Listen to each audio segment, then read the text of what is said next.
Om Ajnanatimirandasya Jnananjanam Shalakaya Chakshurunmilitam Jena Tasmai Shri Gurave Namaha. Gurave Gaurachandraya Radhikaya Tadalaye Krishnaya Krishna Bhaktaya Tadbhaktaya Namo Namaha. Narayanam Guru Vande Saraniyam Bhakta Bandhavam Gauramanovistam Purnam Radhadasyam Pradayakam Panugacharya Varyam Gurupa Manjari Preshtakam Patita Pavana Karuniyam Yugacharya Narayanam Panchakalupataruvyascha Kripa Sindhuvya Evacha Patitanam Pavanebhyo Vaishnavebhyo Namo Namaha. Namo Mahavadanyaya Krishna Prema Pradayate Krishnaya Krishna Chaitanya Namne Gaura Tuise Namaha. Shama Sundara Shikanda Shekara Ismirahasar Murali Manohara Radhikara Shikamam Kripanide Swapriya Charana Kinkarim Kuru Tapta Kanchana Gaurangi Radhe Vrindavanishwari Vrishabhanusute Devi Pranamami Hari Priye Vrindai Tulasi Devyai Priyai Keshavascha Krishna Bhakti Prade Devi Satyavatyai Namo Namaha. Sri Krishna Chaitanya Prabhu Nityananda Sri Advaita Gadadhara Sri Vasadi Gaura Bhakta Vrindam. Hare Krishna Krishna Krishna Hare Hare Hare Ramo Ramo Ramo Hare Hare. So first of all, I begin offering my most humble obeisances with the dust of the lotus feet of Paramaradhatama Sri Guru Pada Padma and Nitarila Pravishta Om Vishnu Pada Paramahamsa Parivrajacharya Ashtotara Sata Sisrimad Srila Bhakti Vedanta Narayana Goswami Maharaj Srila Gurudev. And to my most worshipable Shiksha and Sannyasa Guru Nitarila Pravishta Om Vishnu Pada Ashtotara Sata Sisrimad Srila Bhakti Vijnana Bharati Goswami Maharaj. And to all Shirupanva Gauriya Guru Varga, to all Tridandi Sannyasis, Brahmacharis, Vaishnavas, Vaishnavis, and to all the assembled devotees here today, my most respectful obeisances. So by the causeless mercy of Srila Gurudeva and all Mahabhagavatas Acharyas, we are able to assemble here one more time. Text 23. Srimad Bhagavatam 10:47-60 states that the Braja Gopis' devotion is topmost. In the Rasa festival, Shri Krishna embraced the Braja Sundaris' necks with his vine-like arms, thus fulfilling their heart's desires. Even Lakshmi, who eternally resides on his chest, does not attain this mercy. It is also not attained by the most beautiful girls of the heavenly planets, whose bodily luster and fragrance resemble the lotus flower. What to speak of other beautiful women? Now the commentary of Srila Gurudeva Bhajana Rahasya Vritti. With this text, Sri Uddhava, desirous of Brajabhav and filled with patience, meekness and humility, offers his precious Puspanjali to the lotus feet of Shri Krishna's beloved Braja Gopis, the crown jewels amongst the devotees. These words reveal the glory of the Braja Sundari's Prema. To proclaim that the Braja Gopis are worshipable for the entire world, Uddhava says, such unprecedented mercy of Sri Bhagavan has never been seen or received by anyone else. Uddhava's astonishment is shown in this text by his use of the exclamation "you." So the verse says, Nayan Shriyo Anga Unitantarate. He said, "U." This is exclamation. In the festival of Rasa, Shri Krishna joyfully embraced the Braja Gopis, putting his arms around their necks and fulfilling their heart's desires. This good fortune was not even attained by Lakshmi, who is eternally situated on his chest. Nor can such fortune be attained by the beautiful heavenly themselves, whose excellent bodily luster and fragrance are like lotuses. So how can it be possible for other beautiful ladies? So in this verse, Uddhava, he is comparing the Braja Gopis with all the other different women and type of celestial themselves as well. But what to speak of them? Even Lakshmi Devi cannot be compared to the Braja Gopis. So in his commentary on this text, Srila Jiva Goswami raises an argument. He says, in Tattva, Shri Krishna and Narayana are non-different, and the most affectionate Lakshmi Devi, who sports on the chest of Narayana, is his Swarupa Shakti. She also resides on Shri Krishna's chest as a golden lion, and she is never separated from him. Why then are the gopis' moods glorified over hers? So this was the question of Srila Jiva Goswami Pad, and now he explained this argument. He says, although Shri Krishna and Narayana are non-different in Tattva, Shri Krishna's unique pastimes, which are filled with astonishingly excellent rasa, are embellished with an exceedingly splendid brilliance. Lakshmi is only engaged in meeting some bhoga rasa, but the gopis sometimes engage in meeting and sometimes also in separation.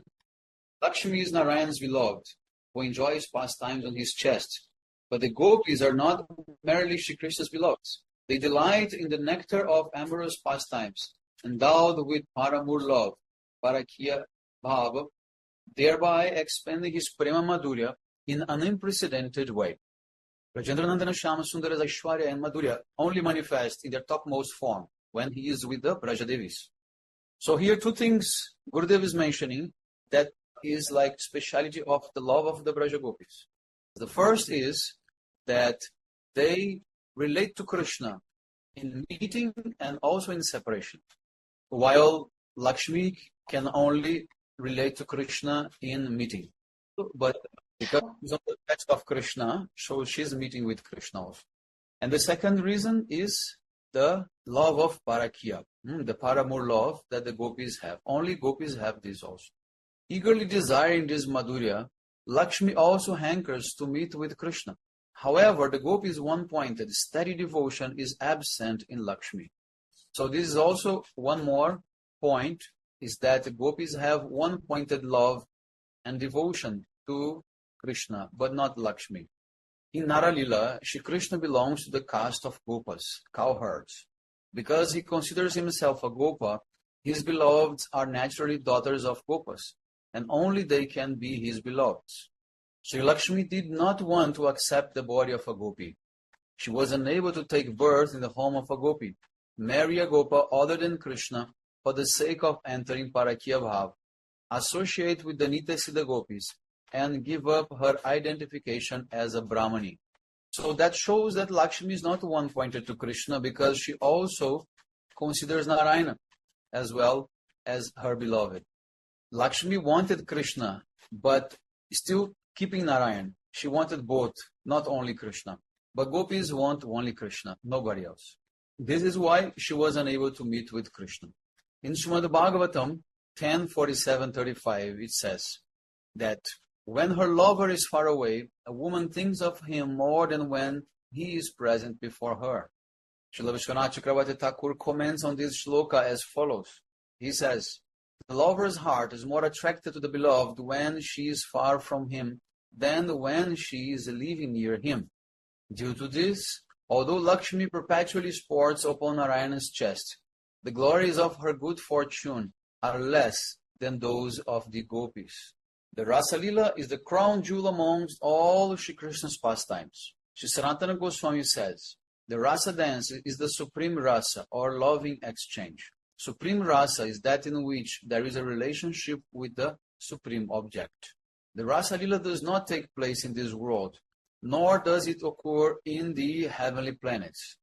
In Dwaraka, where there are 16,108 queens, the Rasa dance is a possibility, but it does not take place there either. Nor does it take place in Sri Bhagavan's other abodes, such as Vaikuntha. The Rasa Lila only manifests in Vrindavan, and the Brajaramanis are its participants. The main fountainhead of this pastime, which is filled with all the consummate mellows, is Shri Vrishabhanandini. In extreme joy, Sri Shama Sundara both floats upon and becomes submerged in the waves of the ocean of prema that are found in the supreme festival of Rasa Lila. To protect himself from the towering waves of the gopis' charming behavior and sidelong glances, in this vast ocean of prema, he clutches the gopis' necks and rests himself upon their breasts. So here, Gurudev is explaining that Rasa Lila is the topmost pastime of Krishna. But why it does not happen in Dwarka, for example, or in any other place? It's because the topmost pastime has to be performed only with the topmost devotees, means the gopis. So being especially insightful, Uddhava foresaw the marriage of Krishna and Rukmini. Rukmini is celebrated in this world as Hari Priya, the beloved of Hari. Nevertheless, she did not attain even a cent of the Braja Gopis' good fortune. How then could it be possible for the other queens of Dwarka and the heavenly goddesses? The Braja Devis are capable of completely controlling Shri Krishna. The pinnacle of Mahabhav, Madanakya Mahabhav, endowed with Samartharati, that Rati which is capable of controlling Krishna, is the Bhava of Sri Radha only, and she is the main source of pleasure in Madhurya Rasa. All the other gopis are like ingredients for rasa. The words Braja Sundarinam in this text allude to Sri Radha's love, elegance, erudition, virtuous nature, good qualities, skill in dancing and singing, and a great wealth of the beauty. So it refers to specifically to Radharani because she is the embodiment of this Madanakya Mahabhav. Also, she is the embodiment of the Samartharati. Samartharati means the love which is capable of controlling Krishna, just like she is the Swadhina Bhartrika, Naika, the heroine which is capable of controlling the hero. So in other words, Gurudev is saying that the Rasa Lila can only happen because of the presence of Radha, not of the all gopis. That's why when Radharani left the Rasa Lila, Krishna immediately stopped dancing with the other gopis and he went to search for her. To the Radhashtami and this verse glorifying Radharani. Very, very beautiful. So now text 24. All types of devotees long for Gopi Bhav. This is explained in Srimad Bhagavatam 10:47-61. Aho, the Brajadevis have given up everything that is difficult to renounce, such as children, family, and the path of chastity, and they have taken shelter of the path of Prema Bhakti to Shri Krishna, that is eternally searched for by the Shrutis. My prayer is that in future birth I may acquire a form among the bushes, creepers, and herbs of Shri Vrindavan that receive the dust of these gopis' lotus feet. So now the commentary of Srila Gurudeva Bhajana Rahasya. In the previous text, Sri Uddhava described the excellence of the gopis' prema madhurya. In his heart, he understands his insignificance and wretchedness, and an eager longing awakens in him for prema, like that of the gopis. The only means to attain this prema, which is unattainable even for Lakshmi and the queens of Dwarka, is to be sprinkled with the foot dust of the gopis possessing Mahabhava. The exclamation Aho expresses the rarity of the attainment of this prema. The Nityasiddha gopis have a natural, overwhelming love for Krishna, and because of this intense passion, they successfully renounce the honor awarded by society for respecting social etiquette, etc., which is very difficult to give up. The Shrutis and Upanishads, such as Gopala Tapani, are searching for such Krishna Anuraga, eagerly desiring to attain it. Uddhava began to ponder. It would not be possible for me to receive such good fortune as the gopis possessing Mahabhav, unless I can somehow obtain the dust of their lotus feet. Thus, considering himself very fallen and insignificant, he prays to take birth in Vrindavan as a bush, creeper, or a herb.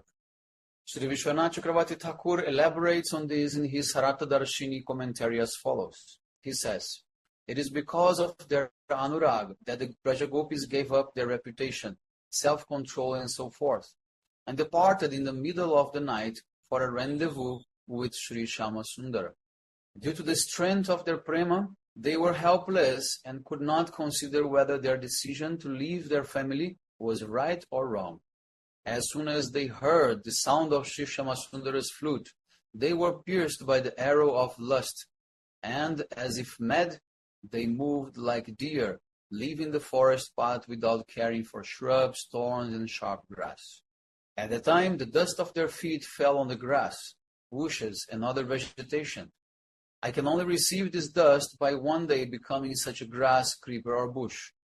Even if I were to beg humbly for a particle of that dust, they would never bestow it upon me. So Uddhav, he elaborates a very good strategy. Because if he asked to the Braja Gopis to give anything, they would have always refuse. So he has to get what he wants indirectly. So Uddhav also had a doubt in this regard. He says, my birth and mood are not compatible with Braja Bhava. So why would the Gopis be merciful to me? In this verse, the word Charanarenu, foot dust, is singular, thus indicating the foot dust of Srimati Radhika, the crown jewel of the Gopis. So we notice that in the translation, it says the foot dust of the Braja Gopis, in general, all Braja Gopis. But actually, if you look carefully in the Sanskrit word, Charanarenu, it means one foot dust from only one person, not many. So, otherwise, it should be written Charano, Charano Renu. Charano means many feet, not only one. So what I said was that because in the Srimad Bhagavatam, the name of Radha cannot be mentioned directly. So therefore, Uddhav, he is glorifying Srimati Radhika. Mukunda Padavi means attaining the service of Krishna. The gopis always attain this service. Shijiva Goswami says, the name Mukunda comes from Muktindadati, which means he who liberates one from one's hair plate or waistcloth. Srila Sanatana Goswami's purport of Mukunda Padavi is that Tad Anurakti Bhajan, or Bhajan imbued with gopis' affection for Krishna. The gopis before and after Krishna's cowherding in Purvana Lila morning and also Aparana Lila late afternoon pastimes eagerly watch for Krishna's departure to and arrival from the pastures. Absorbed in waiting for him, they still his heart and mind by their bodily gestures and demeanor. Only the gopis can render this special service. Actually, the path followed by the gopis in serving Krishna is the real Arya path, the path of honesty and chastity indicated in the scriptures. The Vedas enjoin that one should completely give up all kinds of mundane and transcendental rules for love for Shri Krishna that is one-pointed and free from material designations. To attain Krishna, there is no fault in transgressing the apparent Arya path. According to another meaning of Mukunda Padavi, the topmost devotees on the path of devotion are none other than the gopis. Srila Sanatana Goswami has raised the question in Srivihad Bhagavatamritam. He says, to attain Shri Krishna, Rukmini Devi even abandoned her own marriage ceremony, which was arranged by her father, by personally writing a letter to Shri Krishna, offering herself completely to him and sending it with the son of her priest. She also abandoned the honor of being a chaste girl from a reputable family. So what is the feature that distinguishes the Braja Devis who renounced everything in order to attain Krishna from Rukmini, who gave up her noble family for him? Srila Sanatana Goswami then explains, the gopis' attachment to Krishna has no cause, whereas Rukmini's prema for him developed after hearing about his name, form, qualities, and so on. From birth, the gopis have natural love for Krishna, and with an extreme eagerness to meet him, they abandon their family members and the path of proper behavior. In Priti Sandarbha, Shijiva Goswami says, the gopis' zeal reveals their prema as being far superior. Their extraordinary eagerness causes the development of an amazing power, by which the standards of respectable behavior are naturally abundant. The word Mukunda in this verse also refers to one whose enchanting lotus face is like a kunda flower. In addition, it refers to the Dhirlalita Nayaka Shri Krishna Chandra, who fully manifests his sweetness in the assembly of the gopis. So in this way, we conclude here by saying that even Krishna, he also manifests his qualities in a most complete way when he is with gopis and not with anybody else. And among the gopis, Shri Radha, she is the topmost. So when Krishna is with her, he is also topmost. Text 25. In Srimad Bhagavatam 10:47-58, Uddhava mentions that Brahma is also distracted upon seeing the mood of the gopis. The gopis have one-pointed Ruddha Bhava towards Shri Krishna, who is the soul of all living entities. This is the topmost level of prema, and by this, their lives are successful. This bhava is hankered for, not only by fearful persons desiring liberation from this material existence, but also by great Mahapurushas, as well as devotees like ourselves. But none of us are able to attain it. For one whose mind is attached to Krishna Katha, the three kinds of birth, seminal, brahminical, and sacrificial, are not necessary. But for one who has no taste for hearing Krishna Katha, what is the benefit of taking birth, even as Brahma, again and again for many, many eons? So now the commentary of Srila Gurudeva, Bhajana Rahasya. With this verse and others, Sri Uddhava is praising the crown jewels of all devotees, the gopis, who are worshipable by all the worlds. Uddhava is Krishna's dearmost friend. Seeing the extraordinary prema of the gopis, he became astonished and reflected as follows. Lord Brahma is Krishna's son, but is proud of being his son. Shankara's nature is one with Krishna's, but his mind is more absorbed in his oneness with Krishna than in thinking about bhakti.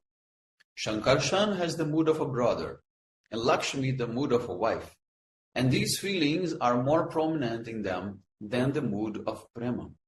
But the gopis love Krishna as their prana priyatama, the treasure of their lives. Their love is nirupadika, free from any other designation, and it has reached the zenith of prema. They have Ruddha Bhava for Gokulendra Nandana Govinda. Ruddha Bhava is endowed with a vast sweetness that is free from any sense of awe and reverence. It is affection for Krishna without any designation, and it is Paramur Bhava without any expectation. Ruddha Bhava appears in the higher levels of Mahabhava. Ruddha Bhava is mentioned in this verse, but the gopis actually attain Adhiruddha Bhava, which is the final limit of their Mahabhava. Because on the development of prema, first we have Ruddha and Adhiruddha. So the verse mentions that gopis have Ruddha Bhava. Yeah, this is true. They have Ruddha Bhava. They also go through the stage of Ruddha Bhava, but they don't stop there. That's the point Gurudev is making here. To only mention the Ruddha Bhava restricts the extent of the gopis' emotion. The Brajadevis who are endowed with Adhiruddha Bhava, in other words, with Madan, Mohan, and all other bhavas, are the very soul of Govinda. This is the meaning of the words Nikhilatmani Ruddha Bhavaha. Uddhava starts to contemplate the following. Govinda is the condensed form of Swayam Bhagavan Parameshwara. All the scriptures state that the original non-dual truth, Govinda, is the original person, Adi Purusha. Govinda gives pleasure to the Brajabasis with the sweetness of his form. Govindayati iti Govinda. Govinda is he who gives pleasure to the gopas, gopis, and cows. Go means one who pervades the senses, and the gopis pervade the senses of Govinda. It is a severe offense to ascribe the moods of ordinary females to the Brajadevis, who being extraordinary in every respect, are the very embodiments of concentrated prema. Vanchanti adbhava biyo munayo vayamcha. Those desiring liberation, munis and others who have attained liberation, and who are fully self-satisfied, Atmaram, and even Uddhava, who lives with Govinda, as well as the Pandavas, Yadavas, Chaturmukh Brahma, and others, are attracted by the gopis' Mahabhava and eagerly desire it. If one has no taste for hearing narrations about Ananta Krishna, then even births as Brahma is useless. There is even no gain if, as Brahma, one performs the act of creation, or as a Brahmana, one studies the Vedas, Upanishads, and other scriptures, and takes vows, performs austerities, and so on. Srila Jiva Goswami says, the life and death of a person who has no taste for hearing narrations of Shri Krishna's Prema Madhurya are insignificant and meaningless. If a person's mood is not similar to that of the gopis, then Krishna does not accept him. This is why he sent the Mathura Brahmanis back to their homes, as described in chapter 23 of the 10th canto of Srimad Bhagavatam. Bhuvi refers to this earth, the heavenly planets and the spiritual world. The only success in these three worlds is to take birth as a gopi. Of course, here, there is one type of exaggeration, because this is the manifestation of Gurudev's moods, also Uddhava's mood, like that, when he says that there is no meaning if we don't manifest the mood of the gopis. Of course, this is just to show the mood of the gopis are the highest. But Krishna will definitely, of course, he has many levels of devotees and he accepts everyone. So, Tanubrito Bhuvi, Krishna delivers all living entities from material existence, even those who are low and insignificant. He nourishes them accordingly with the prema of the gopis, who are situated in his heart. He propagates prema, he relishes this extraordinary prema and induces others to savor it. And he increases prema in those to whom he gives it. The name of this potency is Gopi. So Krishna, he will do everything he can to show to anyone the importance of Gopi prema. But this desire to propagate Gopi prema is even beyond his own control. That inclination is naturally manifesting in his heart due to the potency of Gopi prema itself. So Uddhava is profusely praising the greatness of the Brajadevis in this verse. He also establishes the superiority of a married gopi's paramour mood in comparison to the mood of a husband and wife. This paramour mood is not possible anywhere else except Braja. In paramour love, Parakya Bhav, Rasa is produced by unprecedented astonishment. Now, text 26. Even devotees inclined towards Sri Bhagavan's opulence, Aishwarya, long to attain Gopi Bhav. This is stated in Srimad Bhagavatam 10:44-14. So this verse was spoken by the Mathura Brahmanis when they saw Krishna in the arena of fight that comes arranged. Sakhi, I do not know what austerities the gopis have performed to be always drinking the sweetness of Krishna's form with their eyes. What is the nature of his form? It is the essence of bodily beauty, lavanyasar, within this material existence or above it.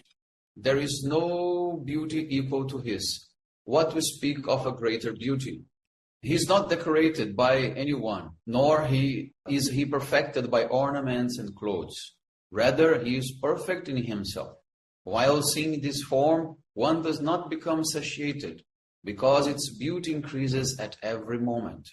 All fame, beauty, and opulence take shelter of it. Only the gopis are fortunate enough to have such a darshan of Krishna, no one else. Now the commentary of Srila Gurudeva Bhajana Rahasya. This text was spoken by the young, beautiful women of Mathura in Kamsa's wrestling arena when they had received darshan of Shri Krishna's unprecedented, lustrous body. Amazed by that form, they yearned to taste it. They said, "O Sakhi, what kind of austerities have the gopis performed to be able to fill their eyes with the extraordinary beauty of Shri Krishna's form, Rupa Madhurya? They have made their birth, body and mind successful. What is this beauty like? There is no Rupa Madhurya equal to or greater than this. In Paravyoma, there are so many forms of the Supreme Lord. But even Narayana, Shri Krishna's pastime expansion, Vilasa Murti Swarupa, does not have such Rupa Madhurya. What to speak of others? Shri Krishna's beauty is topmost. It is incomparable, perfect and natural. It is not brought about by any kind of ornamentation. In fact, it is both the origin and treasury of all beautiful, sweet qualities. Shri Krishna's form, which is filled with unequaled beauty, is only present in Vrindavan. And Brajabhumi is blessed because the original person, Purana Purusha, performs pastimes there in disguise. In this Brajabhumi, the Brajadevis are especially blessed because they receive darshan of Dhiralalita Nayaka Shri Krishna, who is adorned with all beauty and sweetness. By the word Amusya, the women of Mathura note, today, in this wrestling arena, by our insignificant piety, we are receiving Shri Krishna's darshan. But the gopis' piety is complete. O omniscient munis, please direct us how to perform austerities like those performed by the gopis, so that we also be able to gaze upon Shri Krishna's sweet form in Braja. So here we can have one example that why the Brahmanis, the Mathura women in general, not only the Brahmanis, but these Mathura women, they are saying this, that gopis, they perform austerities to achieve that. And so then they ask to the munis, oh, please help us, instruct us how to also perform these austerities. Because we know that some of these gopis, they were munis before. They were the Dandakaranya munis. So they were performing austerities for a long time. And then they got the mercy of Krishna to be able to take birth in Braja as a gopi. In this way, it is needed to do austerity, to perform austerities. It is important. But when we say that we will not achieve this prema by tapasya, it's not the same type of tapasya that is being referred to. This tapasya is the dry tapasya, that you stand with one leg, keep your arms straight for thousands of years. This is useless. But during the sadhana for Gopi Bhav, there are definitely some austerities. So another lady started speaking. Oh, in front of the Braja Gopis, Shri Krishna's beauty manifests in newer and newer forms, uninterruptedly, moment by moment. So the women of Mathura glorified the good fortune of the Braja Devis and eagerly desired to serve as they do. They used to hear from the fruit sellers and others coming from Braj about the sweet pastimes of Shri Krishna and the Braja Devis. By hearing descriptions of these pastimes, a yearning for the services the gopis perform arose in their hearts. So one thing we can say is that although the women of Mathura are now seeing Krishna's beauty, that is not the topmost beauty that he can manifest, because the topmost beauty can only be seen by the gopis themselves. Because what is the mood of Krishna? He is fighting in the arena. There is no any type of good stimulus for him. But nevertheless, he is very beautiful. But that is not the topmost beauty he can manifest. So this good fortune of seeing Krishna's topmost beauty is only if you become a gopi, otherwise not. Next, text 27 is the last one of this chapter. An introduction to the evening pastimes, Sayan Kalya Lila, is found in Govinda Lilamrita 20.1. I remember Sri Radha, who in the evening sends many kinds of cooked foodstuffs with her sakis to her lover, Shri Krishna, and who becomes joyful by taking Krishna's remnants that are brought back to her by her sakis. I remember Shri Krishna, who takes bath upon returning from cowherding, who dresses very beautifully, and who is fondly attended in many ways by Mother Yashoda. He goes to the cowshed, and after milking the cows, returns home for his evening meal. Now the commentary of Srila Gurudeva Bhajana Rahasya. When Sri Radha sees that evening has come, in her heart she becomes very eager and thinks, now Krishna must have returned from cowherding. In the kitchen, she wears a white dress, and together with her sakis prepares many kinds of sweets, such as Amrita Kali, Karpur Kali, Chandrakanti, and Modaka. All the preparations are put into new clay pots and covered with white cloth. She places the pots in the hands of her Nitya Sakis and Prana Sakis to take to her Priyatama in Nanda Bhavan. The Sakis depart, and Sri Radha's mind goes with them. She thinks, when my Sakis reach the house of Nanda, Maya will embrace them to her heart, and she will remember me and give me her blessings. Maya Prananatha, surrounded by Baba and the Sakas, will eat these preparations. I do not know which ones he will like and which ones he will not. So rather, she is so humble that she considers even the possibility of Krishna not liking some of her preparations. Whatever she makes, this is appreciated by any living entity. In this way, with the eyes of Bhav, Sri Radha has internal darshan of the evening meal. Means inside of her heart, she can see Krishna taking prasadam together in the hall with his relatives and friends. The Sakis offer all the preparations to Yashoda, the queen of Braja, who affectionately serves them to Krishna, Balaram, and the Sakas.